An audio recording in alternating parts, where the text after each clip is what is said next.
L'essence de la danse. Le podcast qui met de la conscience dans le mouvement. Et s'il existait des moments où l'on danse sans plus rien contrôler? C'est le dernier best-of de l'été avant une nouvelle saison d'Essence de la danse. Demain, c'est la rentrée. Mais avant de replonger dans le tumulte, je vous propose une respiration. Un instant suspendu, quelque chose pour vous recentrer, vous inspirer, peut-être même vous traverser. Dans cet extrait, Nelson Ewande, figure emblématique du popping, nous partage ces moments où la danse devient autre chose, quand le corps lâche, que l'esprit décroche et qu'une autre force prend le relais. Je crois profondément que la danse peut nous ouvrir à ces états de conscience, qu'elle est parfois une forme de spiritualité en mouvement, et cet extrait en est la preuve vibrante. Si ce podcast vous touche, pensez à vous abonner, à lui laisser 5 étoiles. C'est ce qui me permet de continuer à faire vivre ces récits et à faire rayonner les pouvoirs du mouvement. Je vous souhaite une très belle écoute. Ma foi est très très forte. T'as une foi en quoi alors du coup? En Dieu. J'ai une foi en Dieu. J'ai une foi en cet être supérieur. Je prie tout le temps. Quand je me lève, quand je me couche, avant de danser, avant de faire quoi que ce soit. Quand je fais la sécurité sociale, quand je demande de papier.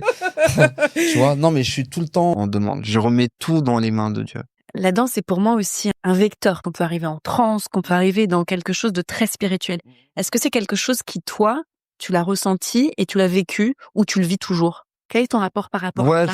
je pense qu'il y a des moments où, je sais pas si on peut appeler ça se connecter ou déconnecter, mais je pense qu'il y a des moments où tu atteins des états de corps et de mental qui sont supérieurs et où tu rentres dans des fréquences où ton rapport à la musique et ta connexion à ce moment-là fait que tu vas toucher d'autres sphères, on va dire.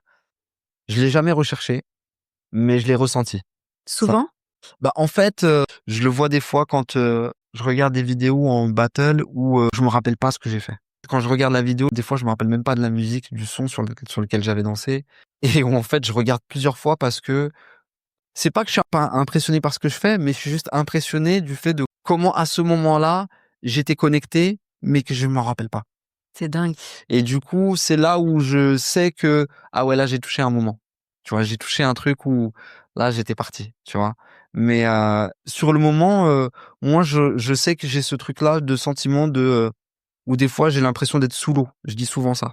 Je suis tellement dans ma bulle et j'ai tellement demandé avant, je me suis tellement mis en condition, j'ai tellement prié que j'arrive à un état où je ressens comme si j'ai une bulle autour de moi et si je ressens ça là, C'est bon. ouais. Et du coup, il y a ce truc des fois où ça fait que j'ai l'impression comme si je me réveille ou comme si je sortais de l'eau quand je suis sorti de ça, quand j'ai déconnecté, quand je suis sorti de scène ou quand, tu vois. Et ça peut arriver des fois même vraiment plus tard, genre 10-15 minutes après où je me rends compte que ah ouais, ça y est, c'est bon, j'ai déconnecté là. Mais tu m'étonnes du coup que tu puisses penser, quand tu parles de personnes comme des boxeurs, où tu es évidemment dans un autre état et où tu te mentalises. Mmh. Forcément, c'est effectivement ça. Tyson, je pense que c'était vraiment ça.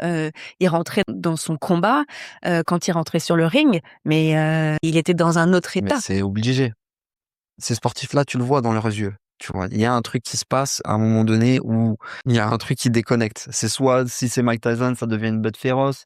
Si c'est, tu vois, Messi ou Ronaldinho, c'est au moment où il prend le ballon, où il décide de ce qu'il va faire. Il y a ce truc-là, je pense, chez ce genre de personnes où, et des fois, c'est même pas, c'est même pas voulu, c'est par rapport à des fois à ce qui se passe. Tu vois, moi, il y a des fois où j'ai peut-être, je sentais que j'étais pas dans mon meilleur mode. Et puis, il y a un truc dans le battle, à un moment donné, un son ou un adversaire ou un moment qui fait que, Tu bascules. ouais. C'est magique. Du coup, ça devient un peu, comme tu dis, une adrénaline, mais ça peut être addictif aussi, ce genre de Ah choses. non, mais c'est addictif de fou. Mais c'est addictif de fou. Mais je pense que c'est pour ça qu'il y a plein de sportifs qui arrivent pas à prendre leur retraite au bon moment. On a ça en danse aussi, hein. On a ça en danse dans le battle et tout. Et on a aussi ce profil-là, tu vois. Ce moment avec Nelson Ewande m'a profondément marqué parce qu'il exprime ce que j'ai ressenti et ce que j'ai entendu chez tant d'invités, que la danse n'est pas seulement un geste, c'est un passage, un accès à d'autres états de perception et de présence. Ces instants-là ne s'expliquent pas toujours, mais quand ils surgissent, ils nous traversent et quelque chose en nous s'élargit, se transforme. Peut-être que vous aussi, il vous est arrivé de vous sentir transporté, traversé. Et si c'est le cas, je serais heureuse de lire vos ressentis. N'hésitez pas à m'écrire sur Instagram, sur le compte d'Essence de la Danse. Voilà, c'était le dernier best-of de l'été. Dimanche prochain, je vous retrouve pour un épisode inédit. En attendant, vous pouvez redécouvrir tous les épisodes de la saison 2 sur votre plateforme d'écoute préférée, dont bien sûr celui consacré à Nelson et Wandé. Et si ce podcast résonne en vous, pensez à vous abonner, à le partager et à lui offrir 5 étoiles. Je suis Myriam Selam et je vous dis à dimanche prochain pour l'essence de la danse. D'ici là, prenez bien soin de vous.